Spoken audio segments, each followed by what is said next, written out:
जी चकमक नक्षलवादी आणि सुरक्षा रक्षकांमध्ये सुरू होती त्या चकमकीमध्ये कुख्यात नक्षली हिडमा ठार झालेला आहे। या चकमकीमध्ये 6 नक्षलवाद्यांचा खात्मा करण्यात आलाय आणि क्रूरकर्मा हिडमा त्याची पत्नी राजेसह चकमकीत ठार झालाय।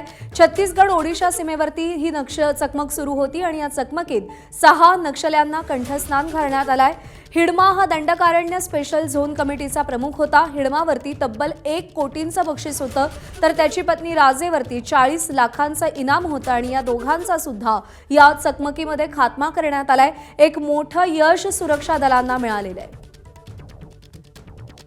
रजत वशिष्ठ आपले प्रतिनिधी सध्या आपल्यासोबत आहेत। रजत, हिडमा आणि त्याची पत्नी मारली जाणं, त्यांना कंठस्नान घालणं नक्षली चळवळ कमकुवत करण्याच्या दृष्टीने किती महत्त्वाचं आहे? ही चकमक नेमकी कशी झाली? सध्या काय परिस्थिती आहे? अत्यंत मोठा यश हा सुरक्षा दलांचा आहे।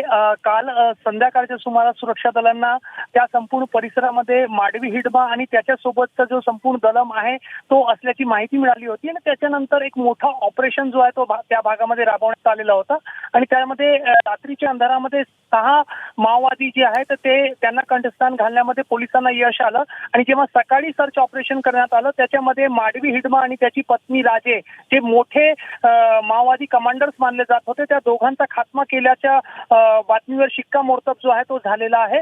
सर्वात महत्त्वाची बाब की माडवी हिडमा फक्त नुसता एक मोठा नक्षली कमांडर्स न होता तर माओवादी नक्षलवादी यांची जी एक सैन्य दलाच्या धर्तीवरची रचना गेल्या काही वर्षांमध्ये नक्षलवाद्यांनी केलेली होती ती रचना आखण्यामध्ये आणि ती रचना उभी करण्यामध्ये या माडवी हिडमाचा मोठा एक हातखंडा होता आणि त्यांनीच ती संपूर्ण संरचना जी आहे ती बरोबर आहे। त्यामुळे त्या माडवी हिडमाला कंठस्नान घालणं आणि त्यासोबतच त्याच्या पत्नीचाही खात्मा करणं नक्षलवाद्यांचं कंबरडं मोडण्याच्या दृष्टीने अत्यंत महत्त्वाचं आहे।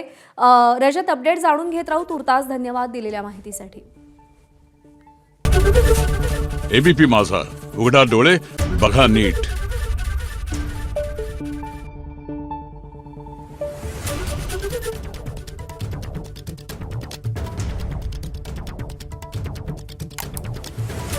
Thank you.